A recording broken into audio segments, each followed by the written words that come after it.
ایرانی حکام نے ایک شخص کو امریکہ کی خفیہ ایجنسی CIA اور اسرائیلی خفیہ ادارے موساد کے لیے جاسوسی کے الزام میں سزائے موت دے دی ہے۔ ایرانی خبر رساں ادارے مہر کے مطابق سزائے موت پانے والے شخص کا نام عرفان شکورزادہ بتایا گیا ہے۔ وہ مبینہ طور پر ایران کے ایک سائنسی ادارے میں کام کرتا تھا جو سیٹلائٹ منصوبوں سے متعلق تھا۔ رپورٹس کے مطابق اس پر الزام تھا کہ اس نے حساس سائنسی معلومات غیر ملکی انٹیلیجنس اداروں تک پہنچائیں۔ ایرانی حکام نے ایک شخص کو امریکہ کی خفیہ ایجنسی CIA اور اسرائیلی خفیہ ادارے موساد کے لیے جاسوسی کے الزام میں سزائے موت دے دی ہے۔ ایرانی خبر رساں ادارے مہر کے مطابق سزائے موت پانے والے شخص کا نام عرفان شکورزادہ بتایا گیا ہے۔ وہ مبینہ طور پر ایران کے ایک سائنسی ادارے میں کام کرتا تھا جو سیٹلائٹ منصوبوں سے متعلق تھا۔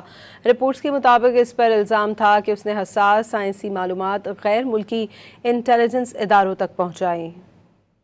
ایرانی حکام نے ایک شخص کو امریکہ کی خفیہ ایجنسی CIA اور اسرائیلی خفیہ ادارے موساد کے لیے جاسوسی کے الزام میں سزائے موت دے دی ہے۔ ایرانی خبر رساں ادارے مہر کے مطابق سزائے موت پانے والے شخص کا نام عرفان شکورزادہ بتایا گیا ہے۔ وہ مبینہ طور پر ایران کے ایک سائنسی ادارے میں کام کرتا تھا جو سیٹلائٹ منصوبوں سے متعلق تھا۔ رپورٹس کے مطابق اس پر الزام تھا کہ اس نے حساس سائنسی معلومات غیر ملکی انٹیلیجنس اداروں تک پہنچائیں۔